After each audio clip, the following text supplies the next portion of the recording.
সুপ্রিয় ভিউয়ার্স, গল্পের শুরুতেই আপনাদের একটা কথা বলে রাখি। আপনারা আগে সম্পূর্ণ গল্পটা পড়বেন, তারপর মন্তব্য করবেন। আশা করছি এই গল্পটির মধ্য দিয়ে আপনাদের হৃদয়ের অন্যরকম এক অনুভূতি জাগিয়ে তুলতে পারবো। এই গল্পটি শেষ পর্যন্ত শোনার জন্য অনুরোধ রইল। এই ছেলে, কি সমস্যা তোর? তুই এইভাবে আমার কোলের উপরে উঠে আসছিস কেন? আপনি তো পুরো 2টা সিট নিয়ে বসে আছেন, আমি আবার কি করলাম? দেখ, একদম ফালতু কথা বলবি না। ফালতু কথা বলা আমার একদম ভালো লাগে না। দেখেছিস একটা সুন্দরী মেয়ে বসেছে, অমনি পাশে এসে বসে পড়লি। এক্সকিউজ মি ম্যাডাম, ঠিক করে কথা বলেন। আপনি নিজেকে প্রিন্সেস ডায়না মনে করেন নাকি? একদম চটকনা মেরে সবকটা দাঁত ফেলে দিব বলে দিলাম। আমি কি প্রিন্সেস ডায়নার থেকে কোনো অংশে কম নাকি? ওরে বাবারে বাবা, যেই না চেহারা, তার নাম রাখছে পেয়ারা। দেখে তো মনে হয় শেওড়া গাছ থেকে একটা পেতনি নেমে এসেছে, আবার নিজেকে প্রিন্সেস ডায়নার চাইতে বেশি কিছু মনে করে। দেখ, এখন কিন্তু আমার খুব বেশি মেজাজ খারাপ হচ্ছে। আমি তোর কি করব তার কিন্তু কোনো ঠিক ঠিকানা নাই। চাইলে বিয়েও করতে পারেন, তোকে তো আমি... মন করে আদরও করতে পারেন। আমি কিন্তু একবারও নিষেধ করব না। ও আচ্ছা, তাই না? তোর আদর করা চাই, দাঁড়া। আমি তোকে আদর করছি, এমন আদর করব বাপ দাদা 14 গোষ্ঠীর নাম ভুলে যাবি, আর কোনো দিন এই নাম মনে রাখতে পারবি না। এই কথা বলে প্রিয়াঙ্কা একটানা আবিরকে কিল ঘুষি মারতে লাগলো। ততক্ষণে বাস কন্ট্রাক্টর সেখানে এসে পৌঁছালো। আর তাদের দুজনকে এভাবে ঝগড়াঝাটি করতে দেখে বাস কন্ট্রাক্টর বলতে লাগলো, কি ব্যাপার, কি হয়েছে? আপনারা এভাবে ঝগড়া করছেন কেন? সেটা আপনি আমাকে জিজ্ঞাসা করছেন কেন? এই উগান্ডারের বংশধরকে জিজ্ঞাসা করুন, আমি কিছু বলতে পারবো না। এই যে হ্যালো, এক্সকিউজ মি ম্যাডাম, আপনি উগান্ডারের বংশধর কাকে বলছেন? ভদ্র ভাষায় কথা বলুন। ভদ্র ভাষায় কথা বলবো, সেটাও আবার তোর সঙ্গে? এটা তুই ভাবলি কি করে? আপনাকে দেখেই বোঝা যাচ্ছে আপনি কথাটা অসভ্য অভদ্র ফ্যামিলিতে বিলং করেন। আপনার কাছ থেকে ভদ্র ভাষা কেউ আশা করবেই কি করে বলেন? দেখ, এখন কিন্তু একদম বেশি হয়ে যাচ্ছে বলে দিলাম। তখনই বাস কন্ট্রাক্টর তাড়াতাড়ি দুজনকে উদ্দেশ্য করে বলতে লাগলো, দেখুন, আপনারা প্লিজ ঝগড়াঝাটি থামান। এটা পাবলিক বাস, এখানে আপনারা ছাড়া আরও অনেক যাত্রী আছে। আপনাদের এই সব ঝগড়াঝাটির জন্য তাদের সমস্যা হচ্ছে। এই ছেলেটাকে আমার চোখের সামনে থেকে সরান। কিন্তু ম্যাডাম, এটা ওর বুকিং করা সিট। আমি কিছুই জানতে চাই না, আর কিছু শুনতেও চাই না। আমি যদি এইটুকু বলতে চাই, আপনি 2 মিনিটের মধ্যে এই বান্দরটাকে এখান থেকে সরাবেন। মগের মূল্য পাইছেন নাকি? আপনার যদি আমাকে ভালো না লাগে তাহলে আপনি নিজেই এখান থেকে চলে যান, কিন্তু আমি এখান থেকে কোনোভাবেই সরছি না, সরবো না। এই বলে আবির ধপাস করে বাসের সিটে বসে পড়ল। তখনই প্রিয়াঙ্কা বলতে লাগলো, কিরে বয়রা, তোকে না বললাম এখান থেকে উঠে অন্য জায়গায় গিয়ে বসতে? তারপরও তুই এখানে বসে আছিস কেন? তোর কি লজ্জা শরম নেই নাকি? কেন? আমি কি এখানে উলঙ্গ হয়ে এসেছি নাকি যে আমার লজ্জা করবে? তুই তো বড্ড বেয়াদব। কিন্তু ভার্সিটিতে তো সবাই আমাকে সুপার হিরো বলে ডাকে। ও আল্লাহ, তুমি আমাকে রক্ষা করো। কেন? আল্লাহ আপনাকে কুয়োর মধ্যে ফেলে দিয়েছেন নাকি? তুই যাবি এখান থেকে? ঘুমাবো এখন। এই বলে তখনই আবির বাসের সিটে হেলান দিয়ে নাক ডাকতে শুরু করে দেয়। এটা দেখে প্রিয়াঙ্কা রাগে ফুসফুস করতে থাকে। আর তখন বাস কন্ডাক্টর প্রিয়াঙ্কাকে বলে, আই অ্যাম সরি ম্যাডাম, আমার কিছু করার নেই। আপনি প্লিজ ওনার পাশের সিটে বসে পড়ুন। অনেকটা রাস্তা দাঁড়িয়ে দাঁড়িয়ে তো আর যেতে পারবেন না। আমি কোনো কথা শুনতে চাই না। আপনি এই বদমাসটাকে অন্য কোথাও নিয়ে যান। আই অ্যাম সরি ম্যাডাম, সেটা সম্ভব নয়, কারণ অলরেডি আমাদের বাসের সমস্ত সিট বুকিং হয়ে গেছে। তাছাড়া আপনি নিজেও দেখতে পাচ্ছেন পাশে অন্য কোনো সিট খালি নেই। তাই এসব কথা বলে কোনো লাভ হবে না। এই কথা বলে বাস কন্ডাক্টর সেখান থেকে চলে গেল। আর প্রিয়াঙ্কাকে অবশেষে বাধ্য হয়ে সেই সিটেই বসে পড়তে হলো। এদিকে আবির সত্যি সত্যি ঘুমিয়ে গেছে, কারণ সবে মাত্র রাত 10:30 বাজে। বাস ছেড়ে ছাড় বাড়িতে গিয়ে পৌঁছাতে তার ভোর 5টার মতো বেজে যাবে। এত রাত জেগে থাকার তো কোনো প্রশ্নই ওঠে না, তাই ঘুমিয়ে ঘুমিয়েই যাওয়া যাবে। তো ভিউয়ার্স, আপনারা মনে হয় এই গল্পের আগাগোড়া কিছুই বুঝতে পারছেন না। তো চলুন একটু ফ্ল্যাশব্যাক থেকে ঘুরে আসি আর আপনাদের বিষয়টা বুঝিয়ে বলি।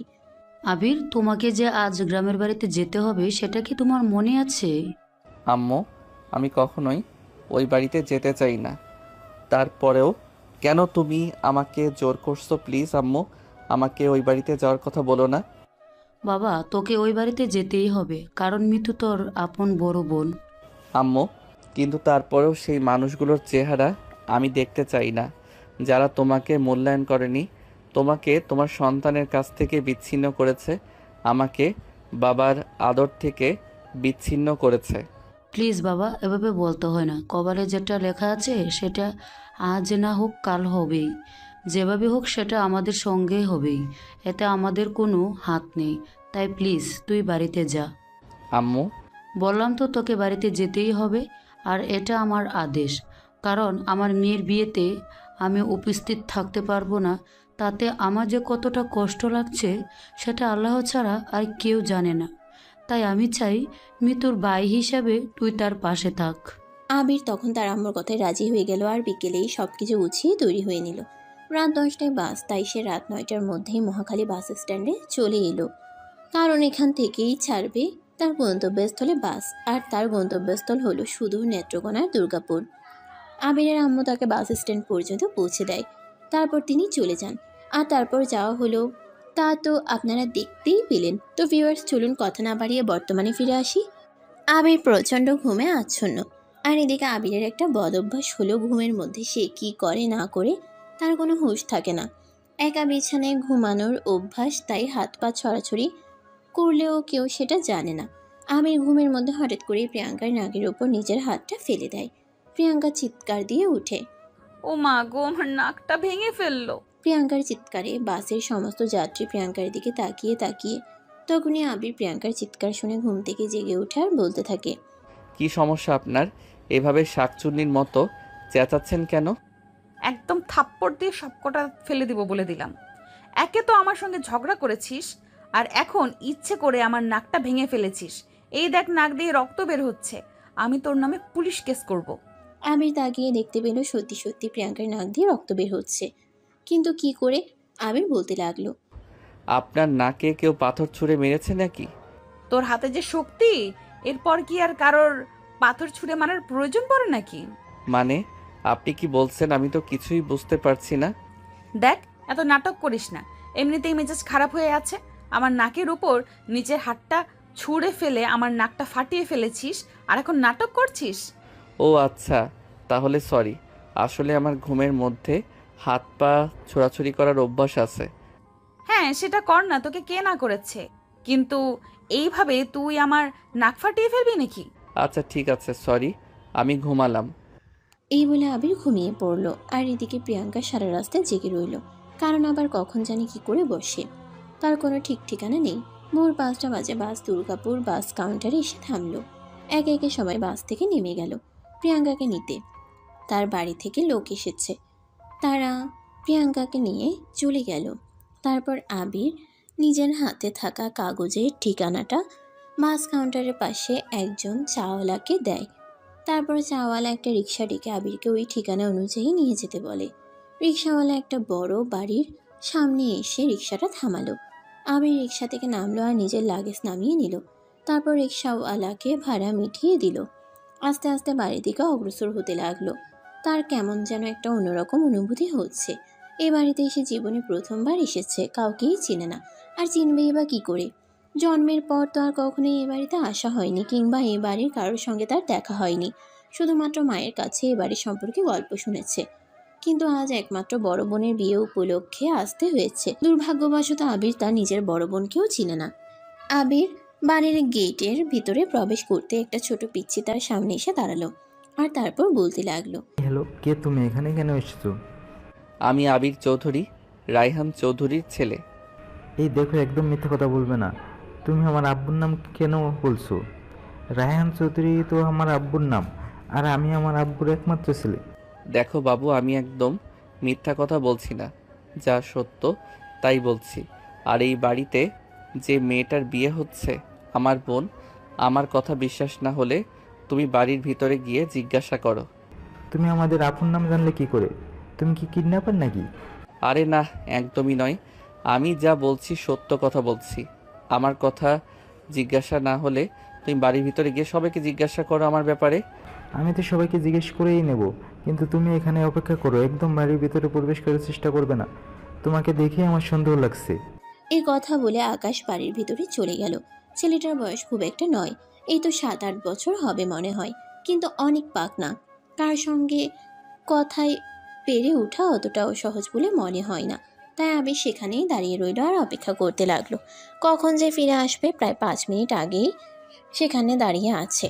5 মিনিট পর আকাশ একজন মধ্যবয়স্ক লোক নিয়ে গেটের কাছে চলে আসলো আর বলতে লাগলো, আব্বু দেখো না এই ছেলেটা কোথা থেকে এসেছে। ও বলছে তুমি নাকি ওর আব্বু হও। বাবা, কে তুমি? তোমাকে তো আমি চিনলাম না। আবির আগে থেকেই প্রস্তুত ছিল এরকম প্রশ্নের জন্য, তাই সে বিব্রত না হয়ে বলল, আমি আবির চৌধুরী, রায়হান চৌধুরী এবং ওনার স্ত্রী তাসলিমা চৌধুরীর ছেলে মিতু চৌধুরীর একমাত্র ভাই। কথাটা শুনেই ওই ভদ্রলোক দৌড়ে এসে আবিরকে জড়িয়ে ধরলো আর বলতে লাগলো, তুমি তাহলে আমার আবির। তুমি অনেক বড় হয়ে গেছো। এই বলে তিনি আমেরিকায় জড়িয়ে ধরে কান্না করতে লাগলেন। কিন্তু আবির একদম মূর্তির মতো দাঁড়িয়ে আছে। তার কাছে এসব কিছুই নাটকীয় মনে হচ্ছে, কারণ তার বাবা যদি তাকে ভালোবাসতো তাহলে কোনোদিনও তার মাকে মিথ্যা অপবাদ দিয়ে এ বাড়ি থেকে বের করে দিত না। কখনোই তাকে বাবার আদর থেকে বঞ্চিত হতে হতো না। কখনোই তার আম্মুকে স্বামী থাকতেও স্বামীর অভাব বোধ করতে হতো না। ততক্ষণে বাড়ির সবাই সেখানে ছুটে এসেছে, তার মধ্যে মিতুও রয়েছে। মিতু আবিরকে দেখে ছুটে চলে আসে আর আবিরকে জড়িয়ে ধরে। কান্না করতে করতে বলতে থাকে, ভাই আমার, কত বড় হয়ে গিয়েছিস। এর মধ্যে কি একটা বারও আমাদের কথা তোর মনে পড়েনি? মনে পড়বে কি করে? যে মানুষগুলো আমাকে মনে করে না, সেই মানুষগুলোর কথা মনে পড়ার কি কোনো কারণ আছে? আপু, তুমি কেমন মেয়ে? তুমি একবারও আম্মুর কাছে গেলে না এত বছরেও?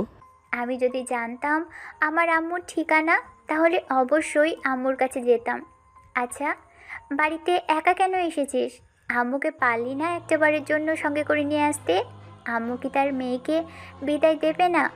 আই এম সরি আপু, আমাকে ক্ষমা করে দিস। আমি নিজেই আম্মুকে এখানে নিয়ে আসিনি। আমি চাই না আমার আম্মু নিজের চোখে দেখুক তার সংসারটা অন্য কেউ দখল করে আছে। আমি চাইনি আমার আম্মুর সামনে অন্য কেউ আমার আব্বুকে আব্বু বলে ডাকুক। আমি নিজে তো আমার আব্বুকে আব্বু বলে ডাকার অধিকারটা পাইনি, কিন্তু আমার আম্মু এগুলো সহ্য করতে পারতো না। এই বলে আবিরও তার বোন মিতুকে জড়িয়ে ধরে কান্না করতে থাকে। এদিকে তখন রায়হান চৌধুরী মিতু আর আবিরকে বলে, ভিতরে চলো, যা কথা বলার পরে বলা যাবে। সারা রাত জার্নি করে এসেছো, খাওয়া দাওয়া করো, বিশ্রাম করো। এই বলে সবাই মিলে আবিরকে নিয়ে বাড়ির ভেতরে চলে গেল। আকাশ আবিরকে নিয়ে নিজের রুমে চলে গেল আর বলতে লাগলো, আচ্ছা তুমি কি সত্যিই আমার ভাইয়া হও? হয়তো আবার নাও হতে পারি। এরকম কেন বলো? তুমি তো আমার আব্বুকে আব্বু বলে, তাহলে তো তুমি আমার ভাই হও। আচ্ছা, আমরা এসব কথা পরে বলি, আমার টায়ার্ড লাগছে। এই বলে আবির কথাটা ঘুরিয়ে নিল। কারণ আকাশ ছেলেটাকে দেখতে পিচ্ছি মনে হলেও সে কিন্তু খুবই চালাক, তাই আবির তার সঙ্গে বেশি কথা বলতে চায়নি। আবির ফ্রেশ হয়ে এসে নাস্তার টেবিলে চলে গেল আর তখনই তার চক্ষু চড়ক গাছ। নাস্তা টেবিলে বসে আছে প্রিয়াঙ্কা আর প্রিয়াঙ্কাকে দেখেই শেষ রাগে ফুসফুস করতে থাকে। প্রিয়াঙ্কা তখন নাস্তা করছিল, আবিরকে সে খেয়াল করেনি। আবির প্রিয়াঙ্কার সামনে দাঁড়িয়ে বলতে থাকে, এই মেয়ে, আপনি এখানে কি করছেন? তখনই প্রিয়াঙ্কা চোখ তুলে তাকিয়ে আবিরকে দেখতে পায় আর বলতে থাকে, আমার বাড়িতে আমি কি করছি সেটার কৈফিয়ত তোকে দিতে হবে নাকি? বাই দ্য ওয়ে, তুই কি আমাকে ফলো করতে করতে আমার বাড়ি পর্যন্ত চলে এসেছিস নাকি? হোয়াট? আপনার বাড়ি মানে? তখনই আকাশ সেখানে এসে পৌঁছায় আর বলতে থাকে, ভাইয়া এটা হলো প্রিয়াঙ্কা, বড় জেঠুর মেয়ে। মানে? মানে আমি এই বাড়ির বড় ছেলে রফিক চৌধুরীর একমাত্র আদরের রাজকন্যা। আশা করি বুঝতে পেরেছিস। এখন বল, তুই এখানে কি করছিস? কি করছিস সেটাই তো বুঝতে পারছি না। এভাবেই দুজনের মধ্যে কথা হচ্ছিল। তখনই সেখানে প্রিয়াঙ্কার আম্মু এসে উপস্থিত হয় আর আবির আর প্রিয়াঙ্কাকে বলে, কি রে, কি হয়েছে? তোরা দুজনে কি নিয়ে কথা বলছিস? ভাই বুঝি পরিচয় হওয়ার আগেই গল্প করা শুরু করে দিয়েছিস? ভাই বোন মানে তুমি কি বোঝাতে চাইছো? এই ছেলেটা আমার কোন জন্মের ভাই আমি তো সেটাই বুঝতে পারছি না। এই হলো আবির, তোমার ছোট চাচার ছেলে। ও যখন ছোট ছিল তখন তোমার চাচি ওকে নিয়ে বাড়ি থেকে চলে গিয়েছিল, তারপর আর কখনো এখানে আসেনি। এখন মিতুর বিয়ে উপলক্ষে তোমার দাদা ভাই ওকে ডেকে পাঠিয়েছে, তাই ও এখানে এসেছে। সবগুলো কথা প্রিয়াঙ্কার মাথার উপর দিয়ে গেল। সে কোনো কিছুই বুঝতে পারল না। ইনফ্যাক্ট কোনো কিছু বোঝার প্রয়োজন মনে করলো না। সে নাস্তা করে সেটা নিজের রুমে চলে গেল। আর এদিকে আবির বাড়ির বড় ছেলে, এই প্রথমবার বাড়িতে এসেছে, তাই সবাই তাকে অনেক আদর যত্ন করে খাওয়াতে লাগলো। সবার আতিথেয়তায় আবির অনেকটাই মুগ্ধ হলো। আর মনে মনে ভাবতে লাগলো, সবাই যদি এতটাই ভালো, তাহলে কেন তার আম্মুকে এই সংসার ছেড়ে চিরদিনের মতো চলে যেতে হলো? কেন তার আম্মুকে নিজের সন্তানের কাছ থেকে দূরে থাকতে হলো? কিন্তু সে কোনো কথাই কোনো উত্তর খুঁজে পেল। নাস্তা শেষ করে আবির রুমে চলে গেল। ব্যালকনিতে দাঁড়িয়ে আছে একা একা। তখনই আবারও পাকনা আকাশ তার পাশে এসে দাঁড়ায় আর বলতে থাকে, ভাইয়া আমাদের পুকুরে অনেক মাছ আছে, বড়শি নিয়ে মাছ ধরতে যাবে। আমি তো জানি না কিভাবে মাছ ধরতে হয়। এত বড় ছেলে হয়েছো, এটাও জানো না? তুমি চলো আমার সঙ্গে, আমি তোমাকে শিখিয়ে দেবো, আমি খুব ভালো মাছ ধরতে পারি। এই বলে আকাশ আবিরের হাত ধরে টানতে টানতে পুকুরের পাড়ে এনে দাঁড় করালো। মোটামুটি বড় সাইজের একটা পুকুর, চারদিকে নানা রকম ফলের গাছ, পুকুরের ঘাট বাঁধানো। খুব মনোরম একটা পরিবেশ, এখানে বসে সারাটা বিকেল কাটিয়ে দেওয়া যাবে। আবিরকে পুকুরের ঘাটে বসিয়ে আকাশ বড়শি নিয়ে চলে আসে। আকাশ আবিরকে শিখিয়ে দিতে থাকে কিভাবে পুকুরের পানিতে বড়শি ফেলে মাছ ধরতে হয়। আকাশ এই বিষয়টা খুব উপভোগ করছিল, কারণ সে তো শহরে বড় হয়েছে। এসব দৃশ্য দেখার মতো সুযোগ তার কখনোই হয়ে ওঠেনি। হঠাৎ করে আকাশ আবিরের হাতে বড়শিটা দিয়ে বলতে লাগলো, ভাইয়া এবার তুমি দেখো তো, তুমি মাছ ধরতে পারো কি না, আমার একটু হিসেব হয়েছে, আমি এক্ষুনি আসছি। এই কথা বলে আকাশ সেখান থেকে চলে গেল। তখনই হঠাৎ আবির দেখতে পেল তার বড়শিতে একটা মাছ ধরেছে। আবির যেই না বড়শি টান দিয়ে উঠাতে যাবে, তখনই সেটা একটা কিছুর সঙ্গে গেঁথে গেল। তখনই শোনা গেল এক চিৎকার। ওরে মা গো, বাবা গো, আমাকে মেরে ফেললো। হ্যাঁ ভিউয়ার্স, আপনারা একদমই ঠিকই শুনেছেন, এটা প্রিয়াঙ্কার চিৎকার। আবির তাকিয়ে দেখলো তার বড়শিতে একটা ট্যাংরা মাছ ধরা পড়েছে। আর আবির যখন ছিপ টান দিয়েছিল, তখনই প্রিয়াঙ্কার গানের মধ্যে বেঁধে যায় সেটার কাঁটা, একটু বিষযুক্ত আর একটু ধারালো। প্রিয়াঙ্কার চিৎকার শুনে বাড়ির সবাই সেখানে চলে এলো। এদিকে আবির হাঁ করে তাকিয়ে আছে, সে কি করবে কিছুই বুঝতে পারছে না। বাড়ির লোকজন এসে প্রিয়াঙ্কার গান থেকে ট্যাংরা মাছটা ছাড়িয়ে নিল। আর তখন আবিরের দিকে হাঁ করে তাকিয়ে আছে। আবির কি করবে কিছুই বুঝতে পারছে না, সে তো একদম বোকা বনে গেল। তখনই প্রিয়াঙ্কার আম্মা আবিরকে বলতে লাগলো, এটা তুমি কি করলে বলো? সরি, আমি বুঝতে পারিনি। দেখ, একদম নাটক করতে আসবি না। আমি জানি তুই জেনে শুনে আমার সঙ্গে এরকম করছিস। যখন থেকে তোর সঙ্গে আমার দেখা হলো, তখন থেকেই তুই আমার পেছনে পড়েছিস। প্রিয়াঙ্কা, ও এটা জেনে শুনে করেনি, আনফর্চুনেটলি হয়ে গেছে। কারণ সবাই খুব ভালো করে জানে আবির শহরের ছেলে, গ্রামের পরিবেশে অভ্যস্ত নয়। আম্মু, অবশেষে তুমিও কিনা এই ছেলেটার পক্ষ নিয়ে কথা বলছো? আমি বলছি ও একদম মিথ্যা কথা বলছে, এসব কিছু জেনে শুনেই করেছে। ততক্ষণে আকাশ সেখানে এসে উপস্থিত হয় আর বলতে থাকে, আরে ভাইয়া আমি একটু হিসেব করতে গেলাম, আর ততক্ষণে তুমি ফুটো করে দিয়েছো। আকাশের কথা শুনে সবাই আকাশের দিকে হাঁ করে তাকিয়ে আছে। তখনই আকাশ সবাইকে উদ্দেশ্য করে বলতে লাগলো, আরে তোমরা আমাদেরকে কেন হা করে তাকিয়ে আছো? আমি তো শুধু এটাই বললাম, আমি একটু হিসেব করতে গেলাম, আর ততক্ষণে আবির ভাইয়া প্রিয়াঙ্কা আপুর কান ফুটো করে দিয়েছে। বাই দ্য ওয়ে, ভালোই হয়েছে, আপু তো এত বড় হয়েও কান ফুটো করেনি, তাই আবির ভাইয়া একটা ভালো কাজ করেছে। তুই তো একটা বাদরের হাড্ডি, আর এখন তো একটা নতুন বাদরের হাড় দিয়েছে, যুক্ত হয়েছে এখানে। এখন তো মনে হয় এই বাড়িতে টিকে থাকাটাই মুশকিল হয়ে যাবে। তুমি কাকে বাদুরে হাত দিয়ে বলছো? তুমি একটি শয়তান মেয়ে। দেখ, ভালো হবে না বলে দিচ্ছি। তুই এই বদমাসটার পক্ষ নিয়ে আমার সঙ্গে ঝগড়া করছিস। দেখো আপু, তুমি একদম আমার ভাইকে বদমাইশ বলবে না। আমার ভাই সত্যি একজন ভালো মানুষ, তুমি বদমাইশের হাড্ডি। ভাই চলো তো এখান থেকে, তুমি এখান থেকে না গেলে প্রিয়াঙ্কা আপু তোমাকে বাজে কথা বলতেই থাকবে। এই বলে আকাশ আবিরের হাত ধরে টানতে টানতে সেখান থেকে নিয়ে চলে গেল খেলার মাঠে, যেখানে প্রতিদিন আকাশ তার বন্ধুদের সঙ্গে খেলা করে। আকাশ আবিরকে তার বন্ধুদের সঙ্গে পরিচয় করিয়ে দিতে লাগলো। এদিকে দেখতে দেখতে বিকেল হয়ে আসে। আকাশ আর আবির বন্ধুদের সঙ্গে মাঠে খেলা করতে থাকে। তখনই হঠাৎ করে আবিরের ফোনে একটা ফোন আসে। আবির মোবাইলটা হাতে নিয়ে দেখে একটা আননোন নাম্বার থেকে ফোন এসেছে। অনিচ্ছা সত্ত্বেও আবির ফোনটা রিসিভ করে, আর তখনই অপর প্রান্ত থেকে শুনতে পায়, আবির কোথায় তুমি? তোমাকে দেখতে পাচ্ছি না যে। আমি আকাশের সঙ্গে খেলার মাঠে এসেছি। ঠিক আছে, তুমি ওখানেই অপেক্ষা করো, আমি আসছি। এই বলে রায়হান চৌধুরী ফোনটা কেটে দিল। আর তারপর কিছুক্ষণের মধ্যেই একটা গাড়ি নিয়ে সেখানে চলে আসলো। আবির ততক্ষণে আকাশকে নিয়ে সেখানে এসে পৌঁছায়। তখনই রায়হান চৌধুরী বলতে থাকে, চলো তোমাকে নিয়ে একটু শপিং করতে যাব। তোমার বোনের বিয়ে বলে কথা, কিন্তু আমি তো তোমার কাপড়ের সাইজ জানতাম না, তাই তোমার জন্য কিছু কেনাকাটা হয়নি। আজ তোমাকে আমি তোমার পছন্দ মতো কিছু কেনাকাটা করে দিতে চাই। আব্বু, তুমি শুধু ভাইয়াকেই কেনাকাটা করে দেবে, আমাকে কি দেবে না? তুমি তো অনেক কেনাকাটা করেছ, তোমার আর কোনো কেনাকাটা করার প্রয়োজন নেই। মন খারাপ করো না, আমি তোমাকে কিনে দেব। এই বলে আবির আকাশকে নিয়ে গাড়িতে উঠে বসলো। আর তারপর রায়হান চৌধুরী গাড়ি চালাতে লাগলো। একটা শপিং মলের সামনে সে গাড়িটা দাঁড় করায়। তারপর রায়হান চৌধুরী আর আকাশকে নিয়ে শপিং মলের ভিতরে ঢুকে গেল।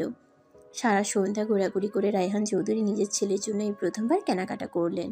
ওনার আনন্দ যেন আর ধরে না। মেয়ের বিয়ে দিচ্ছেন বলে কথা। রায়হান চৌধুরী ওনার প্রথম স্ত্রীর সঙ্গে কোনো সম্পর্ক না রাখলেও মেয়েকে কখনোই অবহেলা করেননি। যদিও ছেলের প্রতি ওনার তেমন মায়া মহব্বত ছিল না। যদি থাকতো তাহলে এই দীর্ঘ সময়টা ছেলেকে ছাড়া পার করতে পারতেন না। একবার হলেও ছেলের সঙ্গে দেখা করতে যেতেন। যাই হোক ভিউয়ার্স, আমরা সেসব কথা না বলি, বর্তমানে কি হচ্ছে সেটাই দেখি। কেনাকাটা শেষ করে সন্ধ্যার পর রায়হান চৌধুরী আবির আর আকাশকে নিয়ে বাড়িতে চলে আসে। প্রিয়াঙ্কা তখন ড্রয়িংয়ে বসে টিভি দেখছে। অনেকগুলো shopping bag Raihan Chowdhury drawing রুমে সোফার উপরে রাখে। এগুলো দেখেই প্রিয়াঙ্কা বলতে থাকে, কি ব্যাপার ছোট আব্বু, তুমি এতগুলো শপিং কার জন্য করেছো? আমি তো শুনলাম বিয়ের সমস্ত কেনাকাটা শেষ হয়ে গিয়েছে। হ্যাঁ, বিয়ের সমস্ত কেনাকাটা শেষ হয়ে গেছে, কিন্তু আবিরের জন্য কোনো কেনাকাটা করা হয়নি। তাই আজ যখন আবির চলে আসলো, তাই আবিরকে নিয়ে তার পছন্দ মতো কিছু কেনাকাটা করে দিলাম।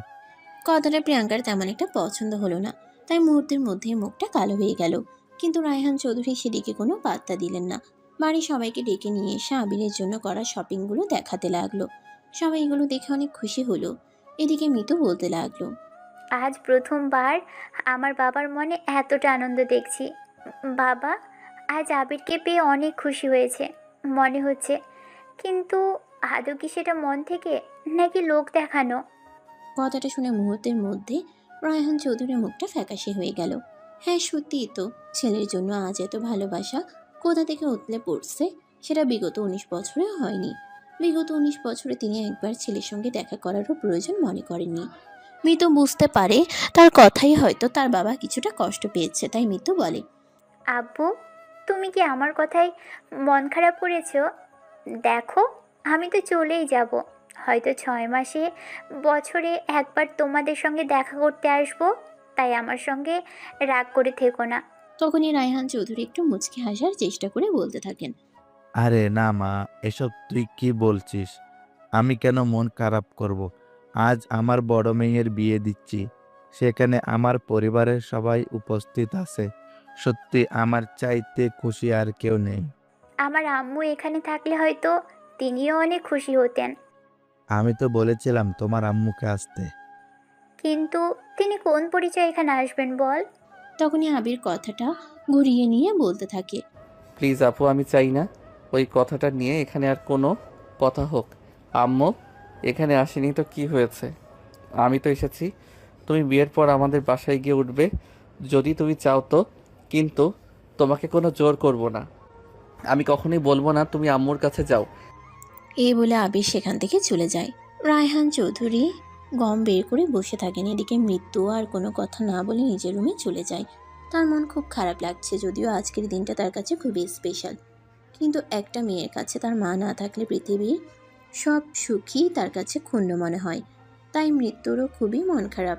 মৃত্যু একা একা ব্যালকনিতে বসে আছে। তখনই আবির পিছন থেকে এসে মৃত্যুর কাঁধে হাত রাখে আর বলে, আপু মন খারাপ করিস না, যা হওয়ার তা হয়ে গেছে। আজ শুধু তোর জন্য আমি এখানে এসেছি, তা না হলে আসতাম না। জানিস ভাই, আমি আম্মুকে অনেক মিস করি, কিন্তু মুখ ফুটে কখনো কারো কাছে কিছু বলতে পারিনি। আমার সব সময় মনে হতো আমার আম্মু কি এমন করেছে, কেন আমাকে এভাবে ছেড়ে চলে গেল? আমি কি আমার আম্মুর সঙ্গে থাকার যোগ্য নই? দেখ, অতীতে কি হয়েছে সেগুলো আমি এবং আমরা কেউই মনে করতে চাই না। সব কিছু ভুলে যা আপু, এটাই আমাদের জন্য ভালো। তোর বিয়ে হয়ে যাচ্ছে, তুই স্বাধীন, যেখানে ইচ্ছা সেখানে যেতে পারবি। আচ্ছা ভাই, তুই এটা বল, আব্বুর উপর তোর কোনো অভিমান নেই? জানি না, তবে কেন জানি এই মানুষটার প্রতি আমার ভালোবাসা কখনোই কাজ করে না। আপু বাদ দে এসব কথা, কাল বাদে পরশু তোর বিয়ে, কালকে তোর হলুদ, এখন এসব কথা মনে করে কষ্ট পাস না। আম্মুর সঙ্গে কথা বলবি, আমি ফোন দেব। হ্যাঁ রে, আমার অনেক মন চাই আম্মুর সঙ্গে ফোন দিয়ে কথা বলতে, কিন্তু আমি কখনোই এটা কাউকে বলার সাহস পাইনি, কারণ এই বাড়িতে আম্মুর নাম নেওয়া অপরাধ। সৎ মায়ের সংসারে বড় হয়েছি, যদিও আব্বু আমাকে ভালোবাসে, আর বড় জেঠিমা, বড় জেঠু আর দাদু আমাকে অনেক ভালোবাসে। ঠিক আছে, তুই মন খারাপ করিস না। আমি এক্ষুনি আম্মুর সঙ্গে তোকে কথা বলিয়ে দিচ্ছি, কিন্তু একদম কান্নাকাটি করবি না, প্রমিস কর আগে। আচ্ছা ঠিক আছে, এই যে আমি তোকে ছুঁয়ে প্রমিস করলাম, আমি একদম কান্নাকাটি করব না, কিন্তু আমাকে একটু ফোন দে, আমি আম্মুর সঙ্গে একটু কথা বলতে চাই। আবির তখন ফোনটা বের করে তার আম্মুর নাম্বারটা ডায়াল করলো। 2-3 বার রিং হতেই তার আম্মু তার ফোনটা রিসিভ করলো, আর তারপরেই বলতে লাগলো, তুই তো দেখছি আমাকে ভুলেই গেছিস, এতক্ষণে ফোন দিলি? আম্মু এখানে আসার পর একটু ব্যস্ত হয়ে পড়েছিলাম, তাই তোমাকে ফোন দেওয়ার সময় পাইনি। আমিও তো সেটাই ভাবছি, আমার এতদিনের সাধনা সব বৃথা গেল। একদিনের মধ্যে তুই আমাকে ভুলে গেলি। দেখো আম্মু, একদম বাজে কথা বলবে না। আমি কখনোই তোমাকে ভুলে যাইনি, আর কখনো তোমাকে ভুলে যেতে চাইও না। তুমি আমার আম্মু, তুমি আমার পৃথিবীতে। যদি আমি কোনো মানুষকে জীবনের সবচাইতে বেশি মূল্য দিয়ে থাকি, যদি কোনো মানুষকে আমি জীবনের চাইতে অনেক বেশি ভালোবেসে থাকি, সেটা হলে তুমি। তোমার পরে পৃথিবীর বাকি সব কিছু। হয়েছে হয়েছে, আর পাম দিতে হবে না। এখন বল, আমার মেয়েটা কেমন আছে রে? আলহামদুলিল্লাহ, ভালো আছে। আমি তো তোমার মেয়ের সঙ্গে তোমাকে কথা বলিয়ে দেওয়ার জন্যই ফোন দিলাম। এই নাও, আপুর সঙ্গে কথা বলো। এই বলে আবির ফোনটা মিতুর হাতে তুলে দিল। মিতু কাঁপা কাঁপা হাতে ফোনটা নিল। এই প্রথমবার সে মায়ের সঙ্গে কথা বলবে, তাও আবার দীর্ঘ 19 বছর পর। আবিরের আম্মু যখন মিতুকে রেখে আবিরকে নিয়ে চলে গেছে না, তখন মিতুর বয়স ছিল মাত্র 2 বছর, আর আবির তখন তার মায়ের পেটে ছিল। মিতু ফোনটা হাতে দিয়ে কাঁপা কাঁপা কণ্ঠে বলল, আসসালামু আলাইকুম। ওয়ালাইকুম সালাম, কেমন আছিস মা? আলহামদুলিল্লাহ, আল্লাহর রহমতে ভালোই আছি। তুমি কেমন আছো আম্মু? এই তো আলহামদুলিল্লাহ, ভালোই আছি। মারে, তোর এই অবাগা মায়ের কথা কি তোর একবারও মনে পড়ে না? এই বলেই কেঁদে দিল আবিরের আম্মু। তখনই মিতু কান্না করতে করতে বলতে থাকে, আম্মু, পৃথিবীতে কি এমন কোনো ওষুধ আছে যেটা সন্তানকে তার মায়ের কথা ভুলিয়ে রাখতে পারে? এই বলে মা মেয়ে দুজনেই কান্না করতে থাকে। তখনই আবির মিতুর হাত থেকে ফোনটা নিয়ে বলতে থাকে, তোমাদের দুজনকে আগেই বলেছিলাম, কান্নাকাটি একদম চলবে না। কাল আপুর গায়ে হলুদ, আর পরশুদিন বিয়ে। এখন কি কান্নাকাটি করার সময়? কত খুশির একটা সময়, আর এখন তোমরা কান্না করছো। আমি তোমাদেরকে কথা বলতেই দেব না। এই বলে আবির ফোনটা কেটে দিল, আর তারপর মিতুর মাথায় হাত বুলিয়ে দিতে দিতে বলল। প্লিজ আপু, কান্না করিস না। তখনই প্রিয়াঙ্কা এসে সেখানে উপস্থিত হয়। মিতুকে এভাবে কান্না করতে দেখে বলতে থাকে, কি ব্যাপার মিতু আপু, কি হয়েছে তোমার? প্রিয়াঙ্কার পাপা যদিও আবিরের বাবার চাইতে বয়সে বড়, কিন্তু প্রিয়াঙ্কা মিতুর 6 মাসের ছোট। মিতু প্রিয়াঙ্কার প্রশ্নের জবাবে বলে, কই না তো, কিছু হয়নি, এমনিতেই মন খারাপ লাগছে, তোদের ছেড়ে চলে যাব তাই। যাবে আর কোথায়? তোমার তো পাশের জেলায় বিয়ে হচ্ছে, মাঝে মধ্যে চলে আসবে এখানে, আমরা আবার আগের মতো সময় কাটাবো, সবাই মিলে অনেক আনন্দ উল্লাস করব। হ্যাঁ আপু, আমিও সেটাই বলছি। প্লিজ তুই কান্না করিস না, আর মন খারাপ করিস না। বাই দ্য ওয়ে, দুলাভাইয়ের সঙ্গে তো এখনো কথা হলো না। একবার দুলাভাইয়ের ফোন নাম্বারটা দে, আমি ফোন দিয়ে কথা বলি। এই বলে আবির প্রসঙ্গটা পাল্টে নিল। মিতু তার মোবাইল ফোনটা বের করে তার হবু হাজবেন্ডের নাম্বারটা আবিরকে দিয়ে দিল। আবির তখনই ওই নাম্বারে ফোন দিয়ে তার হবু দুলাভাইয়ের সঙ্গে কথা বলতে লাগলো। এদিকে প্রিয়াঙ্কা মিতুকে নিয়ে চলে গেছে বাইরে, বাগানে বসে আছে। প্রিয়াঙ্কা আর মিতুর সম্পর্কটা বেশ ভালোই, বনে বনে যেরকম সম্পর্ক হয় আর কি। দুজন মিলে গল্প করছে। এদিকে রাত 11টার মতো বেজে যায়। তখনই প্রিয়াঙ্কার আম্মু সবাইকে খাবার টেবিলে ডেকে নেয়। খাওয়া দাওয়া শেষ হলে সবাই নিজেদের রুমে গিয়ে ঘুমিয়ে পড়ে। আকাশ আর আবিরকে এক রুমে ঘুমাতে দেওয়া হয়েছে। আবির আর আকাশ দুজনেই একা একা ঘুমাতে অভ্যস্ত নেই। এই প্রথমবার দুজন একসঙ্গে একই বিছানায় ঘুমাচ্ছে। তাদের সঙ্গে কী হতে চলেছে সেটাই তো বোঝা মুশকিল। আবির লুঙ্গি পরে ঘুমিয়েছে, যদিও সে যখন একা ঘুমায় তখন দরজা লাগিয়ে ঘুমায়, কিন্তু আজ আকাশের সঙ্গে ঘুমিয়েছে। কি হবে সেটাই দেখার বিষয়। এদিকে আকাশ রুমের দরজা লাগায় না, কারণ তার রুমের দরজা লাগালে একটু ভয় ভয় লাগে। সকালবেলা ঘুম ভাঙতেই আবির দেখতে পেল তার লুঙ্গি তার শরীরে নেই, সেটা আকাশ শরীরে পেঁচিয়ে ঘুমাচ্ছে। তখনই আবির আকাশকে ডাকতে থাকে। এই আকাশ, আকাশ, তুই এটা কি করলি? তুই তো আমার মান ইজ্জত সব শেষ করে দিলি। আবিরের ডাক শুনে আকাশ কিছুটা বিরক্তি নিয়ে বলতে থাকে। আরে ভাইয়া, এই সাত সকালবেলা তুমি কি শুরু করছো? আমার ঘুম ভাঙিয়ে দিলে কেন? আমি তো ঘুমাচ্ছিলাম।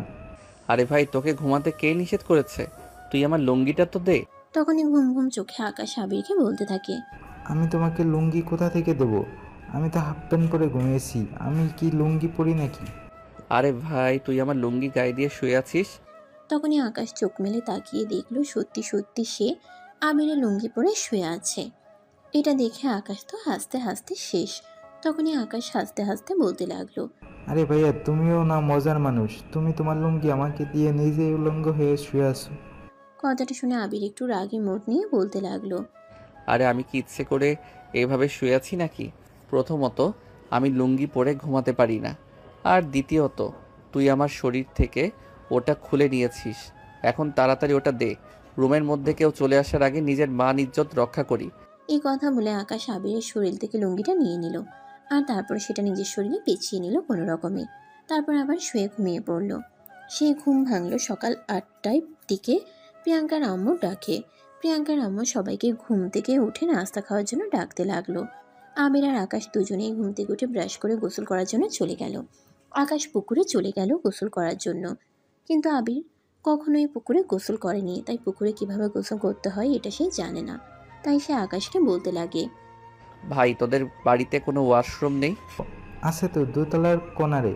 কেন, তুমি ওয়াশরুমে গিয়ে কি করবে? আমরা তো সবাই এখানেই গোসল করি। ভাই, আমি এখানে গোসল করতে পারবো না, কারণ আমার ছোটবেলা থেকেই ওয়াশরুমে গোসল করার অভ্যেস। ঠিক আছে, তাহলে তুমি বাড়ির ভেতরে চলে যাও, দোতলার কোণারে গিয়ে দেখো ওয়াশরুম আছে, সেখানে তুমি গোসল করে নাও। আবির তখন আর কোনো কথা না বলে পুকুর পাড় থেকে বাসার ভিতরে চলে আসলো আর কর্নারে ওয়াশরুমে চলে গেল। ওয়াশরুমের দরজা খোলাই ছিল, তাই আবির কোনো রকম না করেই ওয়াশরুমের দরজাটা খুলে দিল। কিন্তু তারপর যেটা দেখলো সেটার জন্য আবির একদমই প্রস্তুত ছিল না। দরজা খুলে দেখতে পেল প্রিয়াঙ্কা কাপড় চোপড় খুলে রেখে শাওয়ারে নিচ্ছে। তখনই আবিরের চিৎকার। আ আবিরের চিৎকার শুনে পেছন দিকে ফিরে তাকায় প্রিয়াঙ্কা, আর আবিরকে দেখে সেও এক চিৎকার। আহা! আবির চিৎকার দিয়ে পিছন ফিরে তাকায়, আর প্রিয়াঙ্কাও সঙ্গে সঙ্গেই ওয়াশরুমের ছিটকানিটা লাগিয়ে দিল। আবিরের চিৎকার শুনে সেখানে প্রিয়াঙ্কার আম্মু সহ বাড়ির সবাই চলে আসে। প্রিয়াঙ্কার আম্মু আবিরকে জিজ্ঞাসা করে। কি ব্যাপার আবির, কি হয়েছে? এখানে চিৎকারের আওয়াজ শুনলাম মনে হলো। তেমন কিছু না। তোমার মেয়ে ওয়াশরুমের দরজা খোলা রেখে শাওয়ার দিচ্ছিল, আর তখনই আমি এসে দরজাটা খুলে ফেলেছিলাম। হায় আল্লাহ, এটা তুই কি করলি? তাও আবার বলছিস তেমন কিছুই হয়নি। তো কি বলবো? তোমার মেয়ে ওয়াশরুমের দরজা খোলা রেখে শাওয়ার নিচ্ছিল, এখানে আমার কি দোষ? ও আচ্ছা ঠিক আছে, তাহলে চল। আমি ফ্রেশ হব তো। আচ্ছা ঠিক আছে, তাহলে ফ্রেশ হয়ে চলে আসিস। এই বলে প্রিয়াঙ্কার আম্মু সেখান থেকে চলে গেল। এদিকে প্রায় 10 মিনিট পর প্রিয়াঙ্কা ফ্রেশ হয়ে ওয়াশরুম থেকে বের হয়। তখনই দেখতে পায় আবির তখনও সেখানে দাঁড়িয়ে আছে। প্রিয়াঙ্কা রেগে অগ্নিমূর্তি হয়ে বলতে থাকে। এই তুই মানুষ নাকি অন্য কিছু? একটা মেয়ে ওয়াশরুমে ফ্রেশ হচ্ছে আর সেখানে কোনো রকম নক করা ছাড়াই ঢুকে গেলি? এখানে আমার কি দোষ, আমি তো সেটাই বুঝতে পারছি না। আপনি যদি দরজার না আটকে উলঙ্গ হয়ে নাচানাচি করতে পারেন, সেখানে আমি ঢুকে গেলেই দোষ? কারণ এটা এই বাড়ির মেয়েদের জন্য। এই বাড়ির মেয়েরাই এই ওয়াশরুমটা ব্যবহার করে, আর ছেলেরা সবাই পুকুরে গিয়ে গোসল করে। তাই তো তুই এখানে কি করছিলি? ওয়াশরুমে অন্য সবাই যেটা করতে আসে, আমিও সেটাই করতে এসেছিলাম। কিন্তু আমার তো মনে হয় তুই অন্য কোনো উদ্দেশ্য নিয়ে এখানে এসেছিস। তোকে দেখেই আমার সন্দেহ লেগেছে। আমার মনে হয় তোর চরিত্রের সমস্যা আছে, ঠিক তোর মায়ের মতো। মানে আপনি কি বলতে চাইছেন? আমি তো কিছুই বুঝতে পারছি না। ওরে বাবা, তুই কি ছোট বাচ্চা নাকি যে তোকে সব বুঝিয়ে বলতে হবে? তুই খুব ভালো করেই জানিস তোর আব্বুকে কেন এই বাড়ি থেকে বের করে দেওয়া হয়েছিল। তারপরও নাটক করছিস কেন? দেখুন, আপনি আমার চাইতে বয়সে যতটা বড়ই হন না কেন, আমার আম্মুকে নিয়ে একদম বাজে কথা বলবেন না। আমার আম্মুকে নিয়ে কেউ বাজে কথা বললে সেটা আমি একদমই সহ্য করতে পারবো না। কারণ সবাই যত কিছুই বলুক না কেন, আমি জানি আমার আম্মু কখনো কোনো খারাপ কাজ করতেই পারে না। আমার আম্মু পৃথিবীর সবচাইতে বেস্ট আম্মু। হ্যাঁ সেটাই, কারণ দইওয়ালা কখনো বলবে না তার দই টক, মিষ্টিওয়ালা কখনো বলবে না তার মিষ্টি পচা, ঠিক তেমনি একজন ফল বিক্রেতাও বলবে না যে তার ফলটা পরিপক্ক নয়। মানে আপনি কি বলতে চাইছেন? আমি কি বলতে চাইছি আশা করি তুই সেটা বুঝে গেছিস, তাই আর কিছু বলার প্রয়োজন মনে করছি না। এই বলে প্রিয়াঙ্কা সেখান থেকে চলে গেল। আবির তখন আর কোনো কথা না বাড়িয়ে ওয়াশরুমে ঢুকে গেল। ফ্রেশ হয়ে এসে রেডি হয়ে খাবার টেবিলে চলে গেল। খাওয়া দাওয়া শেষ হতেই রায়হান চৌধুরী সবাইকে বলল, দেখো, আমি সবাইকে উদ্দেশ্য করে বলছি, আজ আমার বড় মেয়ের গায়ে হলুদ। আমি চাই সবাই আজকের দিনটা খুব আনন্দের সহিত কাটাও। আমি চাই না কারো মন ক্ষুণ্ণ হোক। আমার মেয়েটা এই বাড়িতে এতদিন যেভাবেই কাট- কাটাক না কেন, এখন যেন সে হাসি মুখে এই বাড়ি থেকে বিদায় নিতে পারে, এটাই সবার কাছে আমার প্রত্যাশা। তখনই প্রিয়াঙ্কার আম্মু বলে, রায়হান, তুমি কোনো চিন্তা করো না, মিতু তোমার একার মেয়ে নয়। আমিও কিন্তু মিতুকে ছোটবেলা থেকে অনেক আবদার স্নেহ দিয়েই বড় করেছি, তাই আমিও চাই মিতু হাসি খুশি মনে এই বাড়ি থেকে বিদায় নিক। এদিকে ততক্ষণে সারা বাড়ি অনেক সুন্দর করে ফুল দিয়ে ডেকোরেশন করা হয়ে গেছে। গায়ে হলুদের জন্য স্টেজ তৈরি করা হয়েছে। বাড়িতে মেহমান আসতেই শুরু করেছে। কিছুক্ষণের মধ্যেই গায়ে হলুদের অনুষ্ঠান শুরু হবে, তাই পার্লার থেকে মেয়েরা এসেছে মিতুকে সাজানোর জন্য। তখনই প্রিয়াঙ্কা সেখানে চলে আসে আর বলে, এখানে পার্লারের মেয়েদের কোনো প্রয়োজন নেই, মিতু আপুকে আমি সাজাবো। এই কথা শুনে পার্লারের মেয়েরা চলে গেল। তারপর প্রিয়াঙ্কা নিজের হাতে নিজেকে অনেক সুন্দর করে সাজালো। তখনই আবির সেখানে এসে উপস্থিত হয় আর মিতুকে দেখে বলতে থাকে, মাশাল্লাহ আপু, তোকে অনেক সুন্দর লাগছে। দেখতে হবে না সাজিয়েছে কে? এখানে যেই সজাগ না কেন তার কোনো ক্রেডিট নেই, কারণ আমার আপু মাশাল্লাহ দেখতে এমনিতে অনেক সুন্দর, তাকে সাজলেও সুন্দর লাগে আর না সাজলেও সুন্দর লাগে। কথাটা আবির প্রিয়াঙ্কাকে খোঁচা মেরে বলেছে, সেটা প্রিয়াঙ্কা খুব ভালোভাবেই বুঝতে পেরেছে। তাই প্রিয়াঙ্কা মুখটাকে ভেঙচি মেরে বলে, কাঙাল কি আর কি প্রণতার স্বাদ জানে। আবির প্রিয়াঙ্কার এই কথাটা শুনে প্রিয়াঙ্কাকে কোনো জবাব দেয় না, কারণ আজ তার বোনের বিয়ে, তাই সে চায় না এখানে কোনো ঝামেলা হোক। এদিকে তখনই মিতু আবিরকে বলে, ভাই, একবার আম্মুকে কল দিবি, আম্মুর সঙ্গে একটু কথা বলবো। আম্মুকে কল দিলেই তো কালকের মতো কান্নাকাটি শুরু করে দেবে, যেটা আমি একদমই পছন্দ করি না। তোমার জীবনের অনেক সুন্দর একটা সময় শুরু হতে চলেছে, আমি চাই না এই সময় তুমি কান্নাকাটি করো। প্রমিস ভাই, আজ একদম কান্নাকাটি করব না, শুধু আম্মুকে একটু দু চোখ ভরে দেখবো। কত বছর হয়ে গেল আম্মুকে দেখি না।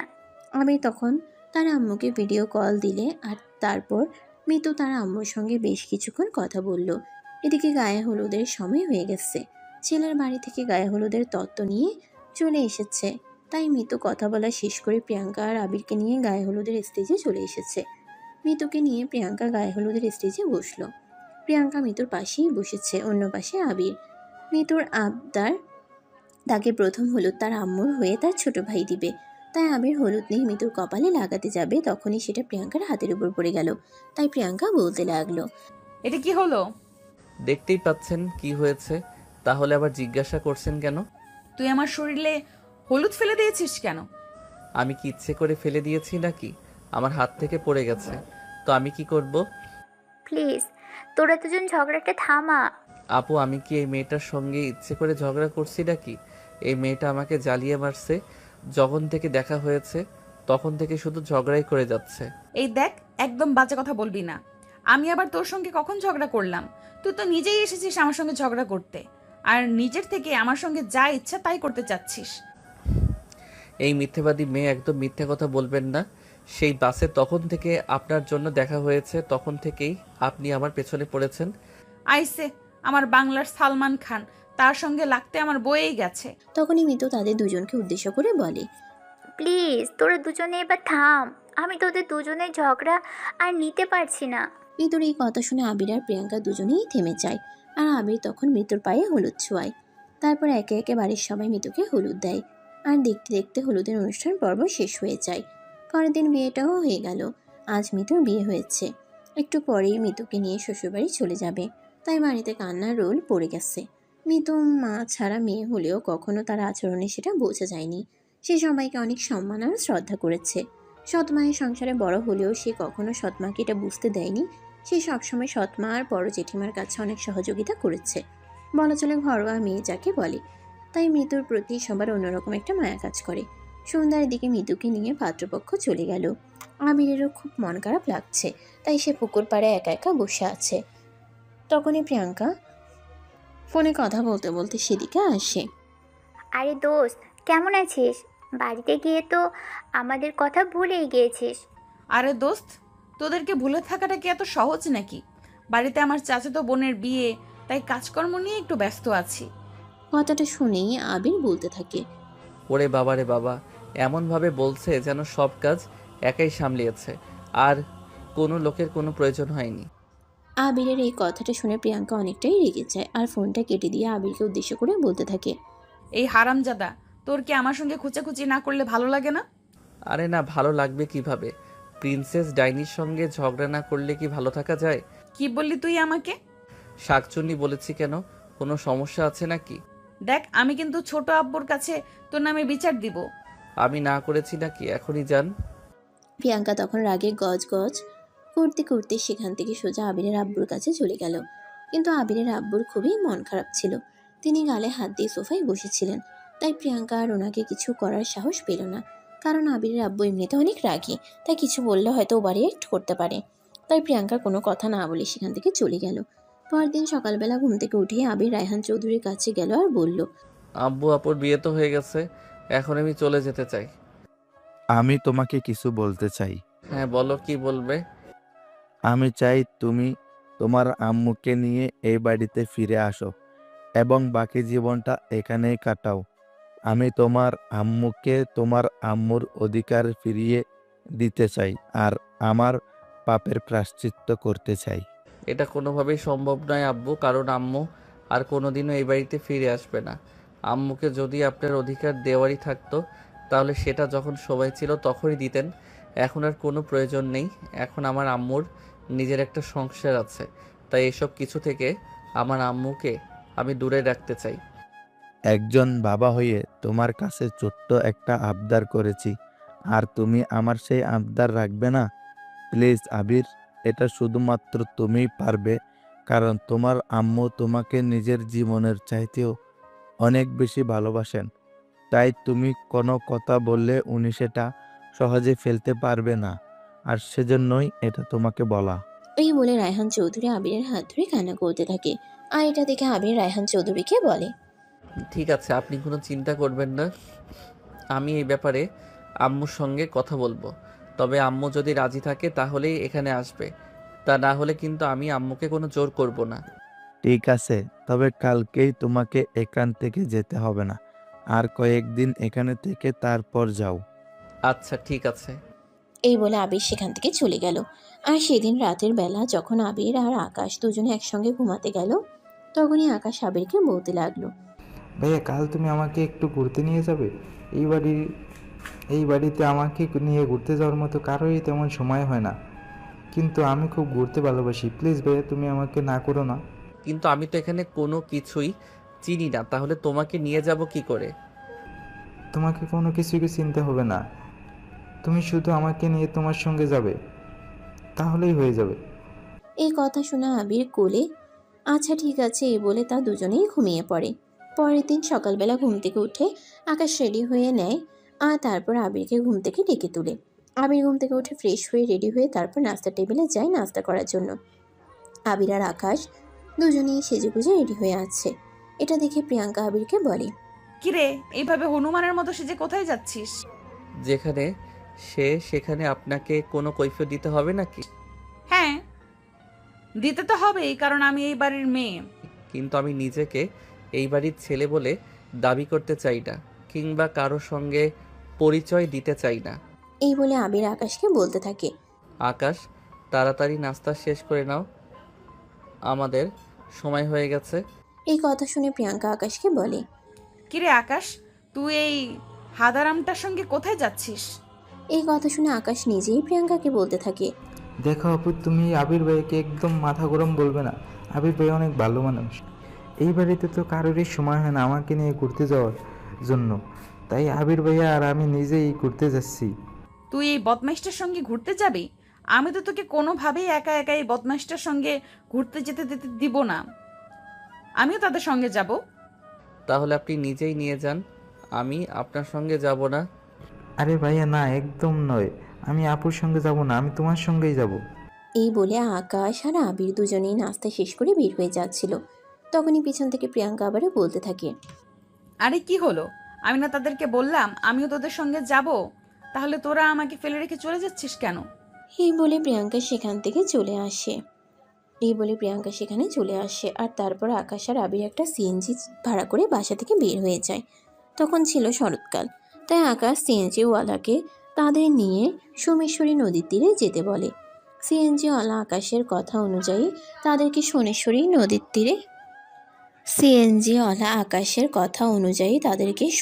নদীর তীরে নিয়ে আসে। আর সেখানে ছিল বিশাল এক কাশফুলের বাগান, যেখানে শুধু তারা না আরও অনেকেই এসেছিল ঘুরতে আর ছবি ওঠানোর জন্য। জায়গাটা সত্যি অনেক মনোরম, একদম সিনেমার কোনো শুটিং স্পটের মতো। এখানে অনেকেই এসেছে, কেউ ভিডিও বানাচ্ছে, কেউ ছবি তুলছে, সবাই নিজেদের মতো ব্যস্ত। প্রিয়াঙ্কাও বিভিন্ন স্টাইলে পোজ দিয়ে সেলফি নিচ্ছে। এদিকে আবির আর আকাশ দুজনে হাত ধরে হাঁটাহাঁটি করছে আর এসব কাণ্ডকীর্তি দেখছে। দেখতে দেখতে কখন যে দুপুর ঘনিয়ে বিকেল হয়ে গেল সেটা তাদেরই খেয়াল নেই। হঠাৎ করে আকাশ আবিরকে বলতে লাগলো, ভাইয়া আমার প্রচণ্ড ক্ষুধা পেয়েছে, আমার কিছু খেতে হবে। কিন্তু এখানে তো আশেপাশে কোনো রেস্টুরেন্ট বা কোনো কিছু নেই। ভাইয়া এটা নদীর চর, এখানে রেস্টুরেন্ট বা দোকান কোথায় থেকে আসবে? খাবার খেতে হলে এখান থেকে বের হয়ে শহরের দিকে যেতে হবে। ঠিক আছে, চলো তাহলে যাওয়া যাক। এই বলে আবির আর আকাশ চলে আসছিল। তখনই পিছন থেকে প্রিয়াঙ্কা চিৎকার করে বলতে লাগলো, এই তোরা কই যাচ্ছিস? আমার খুব ক্ষুধা পেয়েছে, তাই আমরা চলে যাচ্ছি। তোরা চলে যাচ্ছিস সেটা আমাকে বলিসনি কেন? তোরা চলে গেলে কি আমি এখানে বসে থাকবো নাকি? ইচ্ছে হলে শুয়ে থাকতে পারেন, তাতে আমাদের কোনো সমস্যা নেই।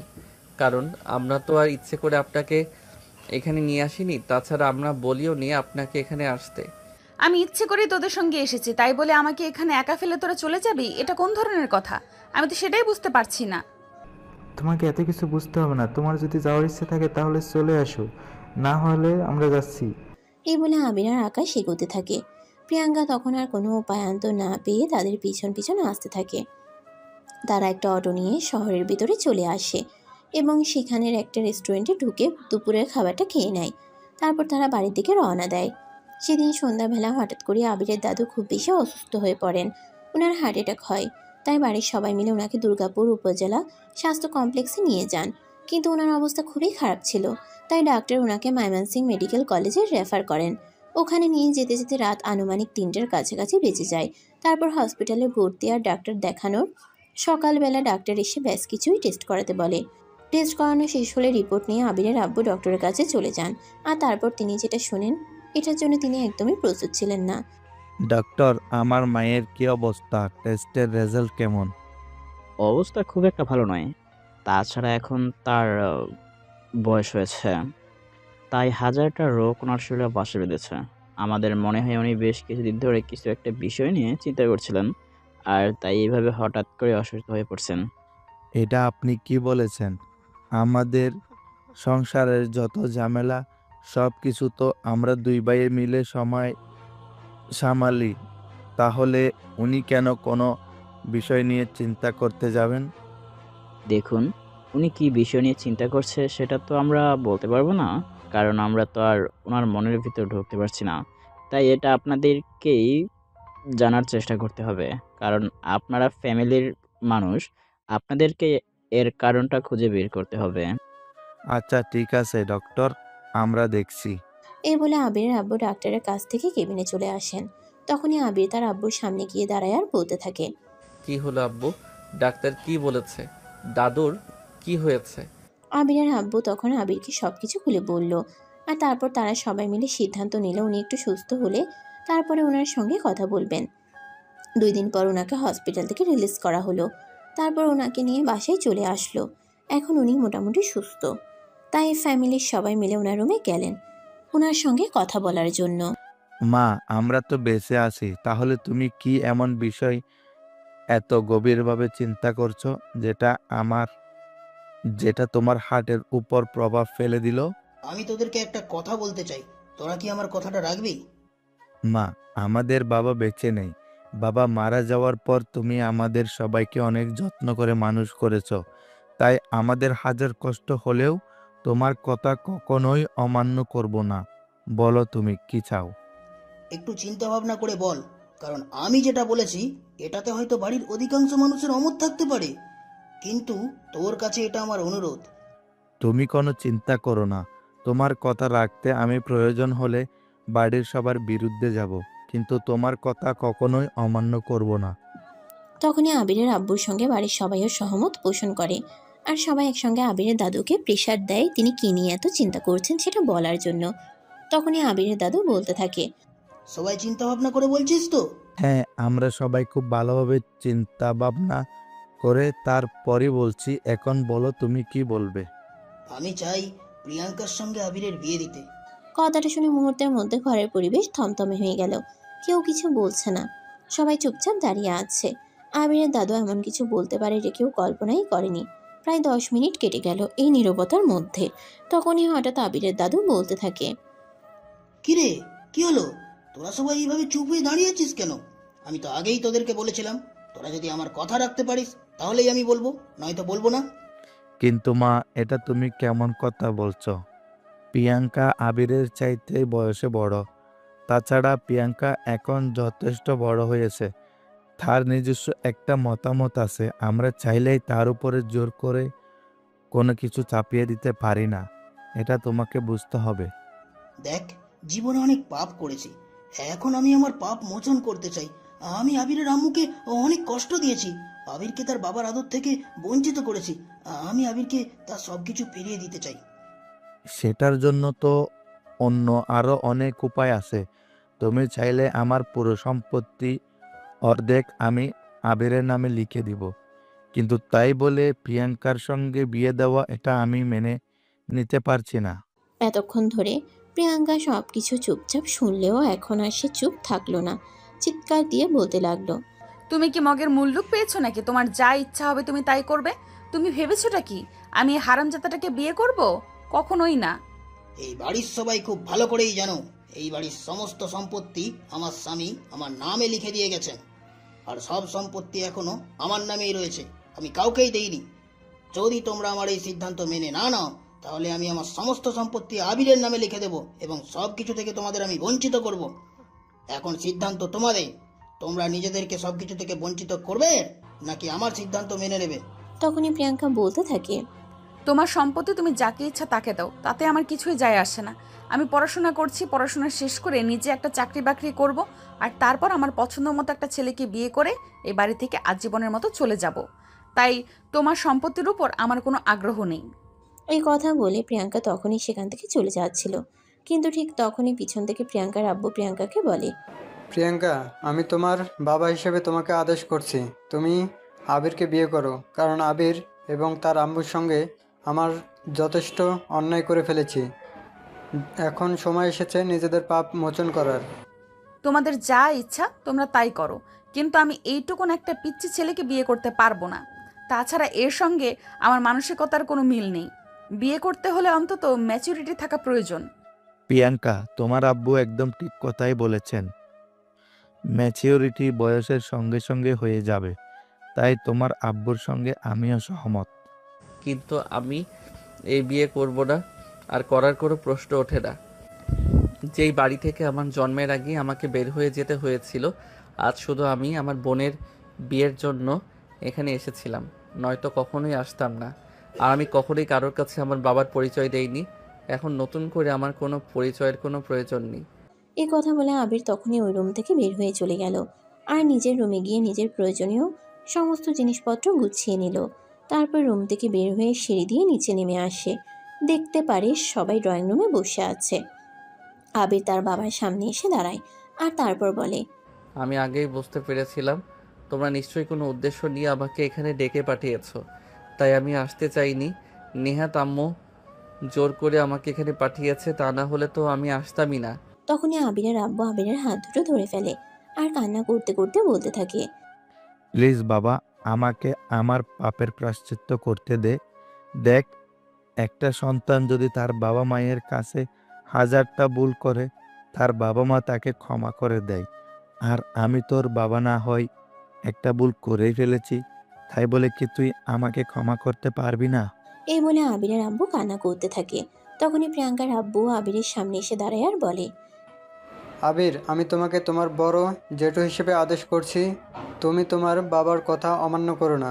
দেখো, যেটা হওয়ার সেটা হয়ে গেছে, সেটা নিয়ে পড়ে থাকলে তো চলবে না। আমাদের ভবিষ্যৎ কী হবে সেটা নিয়ে আমাদেরকে চিন্তা করতে হবে।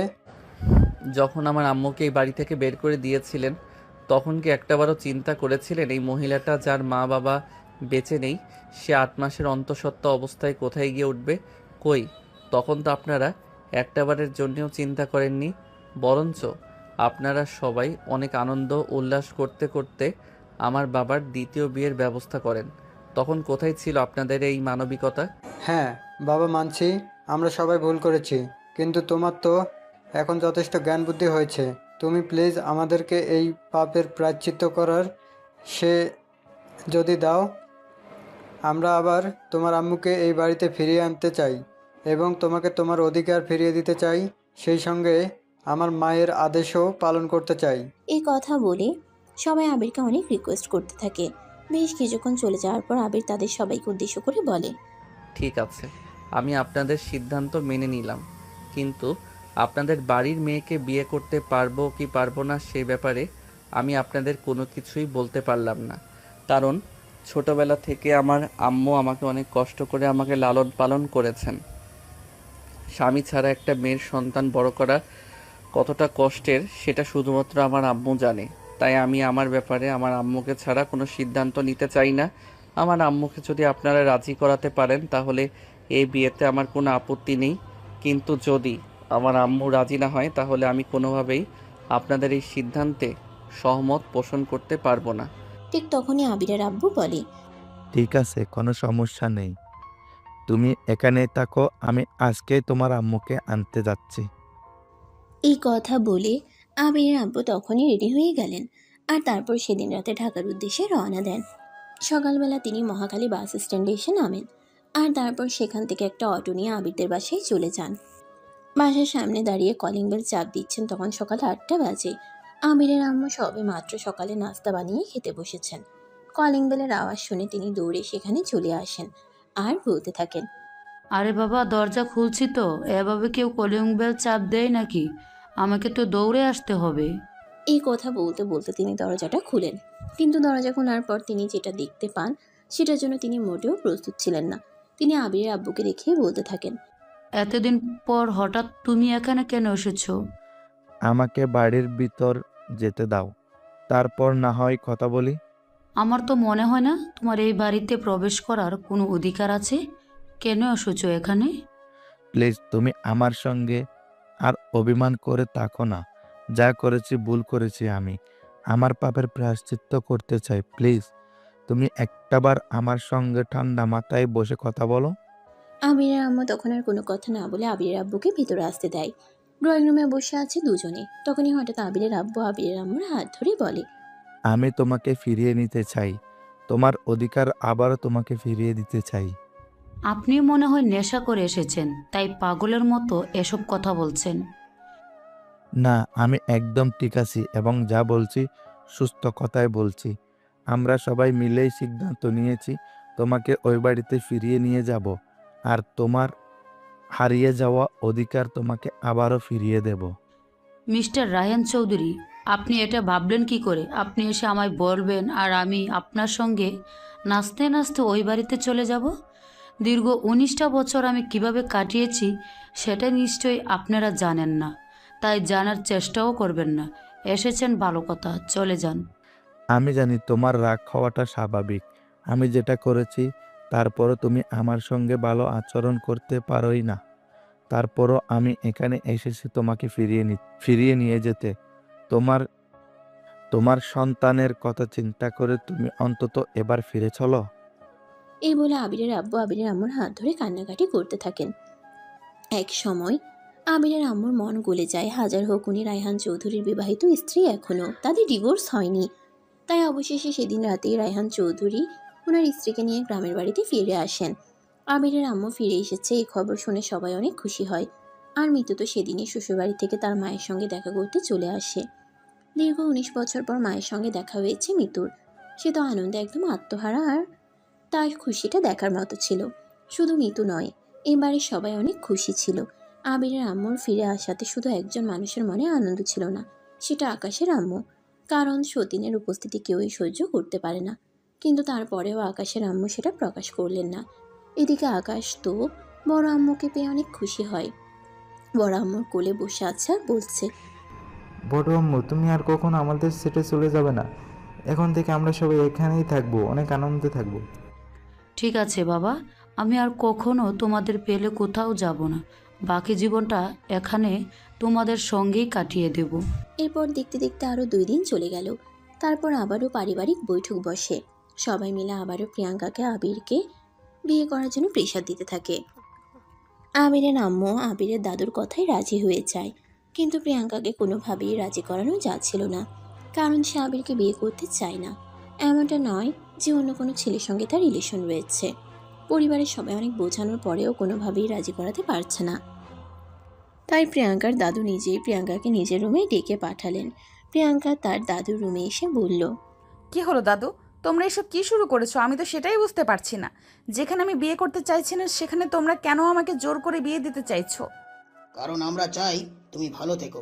তুমি এমনিতেই সহজে বাইরের কোনো মানুষের সঙ্গে মানিয়ে নিতে পারো না। তাছাড়া বিয়ে হলে যে তোমার শ্বশুর বাড়ির মানুষজন ভালো হবে সেটার তো কোনো গ্যারান্টি নেই, তাই না? হ্যাঁ, এটা ঠিক আছে, আবির তোমার চাইতে বয়সে একটু ছোট, কিন্তু সে আমাদের বাড়ির ছেলে। বিয়ের পর তোমাকে আলাদা কোথাও গিয়ে উঠতে হবে না। বিয়ের পর অন্য পরিবেশের সঙ্গে তোমাকে মানিয়ে নেওয়ার বৃথা প্রচেষ্টাও করতে হবে না।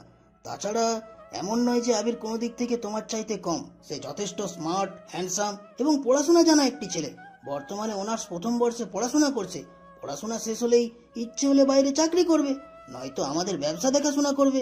তাছাড়া আলহামদুলিল্লাহ, আমাদের কিন্তু কোনো দিক থেকেই তো কোনো কিছুর কমতি নেই। তোমাদের জীবন বেশ ভালোই কেটে যাবে। কিন্তু দাদু, আমি আর কোনো কিন্তু শুনতে চাই না। আমার সিদ্ধান্তই শেষ সিদ্ধান্ত। আজ সন্ধ্যায় আমি কাজী রেখে বাসায় তোমাদের বিয়ের ব্যবস্থা করছি, আর তারপর তোমাদের যখন ইচ্ছে হবে তখন তোমরা অনুষ্ঠান করে আবার বিয়ে করে নিও, যেটাকে বর্তমানে তোমাদের ভাষায় ওই কি যেন, হ্যাঁ, সোশ্যাল ম্যারেজ বলা হয়, বুঝলে? অবশেষে দাদুর কথায় প্রিয়াঙ্কা রাজি হয়ে গেল, আর আবিরের সঙ্গে সেদিন সন্ধ্যায় তার বিয়েটা হয়ে গেল। প্রিয়াঙ্কা বাসর ঘরে বসে আছে। তার দাদুর আদেশে প্রিয়াঙ্কার জন্য অন্য কিছুর ব্যবস্থা করা না হলেও বাসর ঘরের ব্যবস্থা করা হয়েছে, কারণ এটা প্রত্যেকটা ছেলে মেয়েরই জীবনের স্বপ্নময় একটা রাত। রাত 11টার দিকে আবির রুমে প্রবেশ করে। আবির রুমে আসা মাত্রই প্রিয়াঙ্কা বিছানা থেকে নেমে আবিরকে সালাম করতে চায়, আর তখনই আবির এক কদম পিছিয়ে গিয়ে বলে, আরে আরে, এটা কি করছো তুমি? তোমার কি মাথা খারাপ হয়ে গেছে নাকি? আমাকে দেখে কি তোর পাগল মনে হচ্ছে নাকি যে আমার মাথা খারাপ হয়ে গেছে? এখনই তুমি যেটা করতে চাচ্ছিলে সেটা দেখে তো তোমাকে পাগলই মনে হচ্ছে। আরে হাদারাম, তোর সঙ্গে আমার বিয়েটা হয়ে গেছে। এখন থেকে আমরা স্বামী স্ত্রী। আর বাসর রাতে প্রত্যেকটা স্ত্রী তার স্বামীকে পা ছুঁয়ে সালাম করে, আর আমি সেটাই করছিলাম।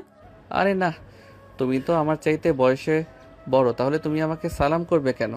দেখ, এমনিতে ইচ্ছার বিরুদ্ধে গিয়ে তোকে বিয়ে করতে হয়েছে, আর এখন যদি উল্টাপাল্টা কিছু বলিস তাহলে একদম চটকনা মেরে সব কটা দাঁত ফেলে দিব, বলে দিলাম। এই বলে প্রিয়াঙ্কা আবারও এগিয়ে গিয়ে আবিরকে পা ছুঁয়ে সালাম করে। আবির তখন আর কিছু বলল না, কারণ সে বুঝতে পারলো প্রিয়াঙ্কা অনেক বেশি রেগে আছে। ওর ইচ্ছার বিরুদ্ধে গেলে হয়তো আরও রেগে গিয়ে উল্টোপাল্টা কিছু করে ফেলতে পারে। তারপরেই প্রিয়াঙ্কা টেবিলের উপর রাখা দুধের গ্লাসটা আবিরকে দিয়ে বলে, এই নে, এটা খেয়ে শরীরের শক্তি করে নে, তারপর আমার সঙ্গে টি-20 খেলবি। টি-20 মানে? এখানে তুমি খেলার মাঠ কোথায় পেলে? ওরে আল্লাহ, হাদারাম দেখি কিছুই বোঝে না। এই জন্যই তো তোকে আমি বিয়ে করতে চাইনি। তুমি আমাকে হাদারাম বললে কেন? তুমি তো টি-20 খেলতে বললে, তাই তো আমি জিজ্ঞাসা করলাম তোমার রুমের ভিতর খেলার মাঠ আসলো কোথা থেকে। হয়েছে, বুঝেছি, আমাকে সব কিছু করতে হবে। এখন তুই আগে এই দুধটা খেয়ে নে। তখন আবির আর কোনো কথা না বলে গ্লাসে থাকা দুধ এক নিঃশ্বাসে খেয়ে ফেলে। আবির দুধের গ্লাসটা টেবিলের উপর রাখতেই প্রিয়াঙ্কা আবিরকে ধাক্কা দিয়ে বিছানার উপর ফেলে দিল, আর তারপর সে আবিরের বুকের উপরে উঠে গেল। এটা দেখে আবির বলতে লাগলো, আরে কি করছো তুমি? আমার বুকের উপর উঠছো কেন? আমি তো নিঃশ্বাস বন্ধ হয়ে মারা যাব। মরবি না, তোকে এখন টি-20 খেলা শেখাবো। এই বলেই প্রিয়াঙ্কা আবিরকে আর কোনো কথা বলার সুযোগ না দিয়ে তার ঠোঁট দুটো নিজের দখলে নিয়ে নিল। আর তারপর ইচ্ছে মতো চুমু খেতে লাগলো। প্রিয়াঙ্কার স্পর্শ পেতেই আবির মুহূর্তের মধ্যেই বদলে গেল, কারণ লোহার চুম্বকের আকর্ষণ বলেই কথা। মুহূর্তের মধ্যে আবিরের মধ্যে অন্যরকম একটা অনুভূতি হতে শুরু করলো। তাই আবির প্রিয়াঙ্কাকে বলতে লাগলো, এই কি করছো তুমি? আমার কেমন যেন লাগছে। কেমন লাগছে তুই আমার সঙ্গে রেসপন্স কর, তাহলে মজা পাবি। এই বলে প্রিয়াঙ্কা আবারও আবিরকে আদর করতে শুরু করে। আর তখন আবিরও প্রিয়াঙ্কার সঙ্গে রেসপন্স করতে থাকে। কিছুক্ষণের মধ্যেই হঠাৎ করেই প্রিয়াঙ্কার হাতটা আবিরের ওটাতে চলে গেল। আর তখনই আবির বলতে লাগলো, কি করছো তুমি? আমার লাগছে তো। কোথায় লাগছে তোর? আমি তো আদর করছি। ওখানে লাগছে, ছেড়ে দাও আমাকে, আমার কেমন যেন লাগছে। কিন্তু প্রিয়াঙ্কা কি আর তাকে ছেড়ে দেওয়ার জন্য ধরেছে নাকি? সে নিজের কাজ করতে লাগলো আর মুহূর্তের মধ্যেই আবিরকে উত্তেজনার চরম পর্যায়ে নিয়ে গেল। দুজনেই কেউ নিজেদেরকে ধরে রাখতে পারছিল না, আর তাই দুজনে মিলে ভালোবাসার মহাসমুদ্রে ডুবে গেল। সুপ্রিয় দর্শক, আমাদের আজকের গল্পটা আপনাদের কাছে কেমন লেগেছে? আশা করি আবির আর প্রিয়াঙ্কার জীবনের ভালোবাসার গল্পটা আপনাদের হৃদয় ছুঁয়ে গেছে। গল্পটা কেমন লেগেছে মতামতটা কমেন্ট বক্সে জানান। আর নিয়মিত ভালোবাসার গল্প শুনতে আমাদের চ্যানেলটিকে সাবস্ক্রাইব করে পাশেই থাকুন। আপনাদের ভালোবাসা আর সুন্দর একটি মন্তব্য আমাদের এগিয়ে চলার অনুপ্রেরণা। সবাই ভালো থাকবেন, সুস্থ থাকবেন। আবারও দেখা হবে নতুন কোনো এক ভালোবাসার গল্পে। সে পর্যন্ত সবাই অপেক্ষায় থাকুন। আল্লাহ হাফেজ।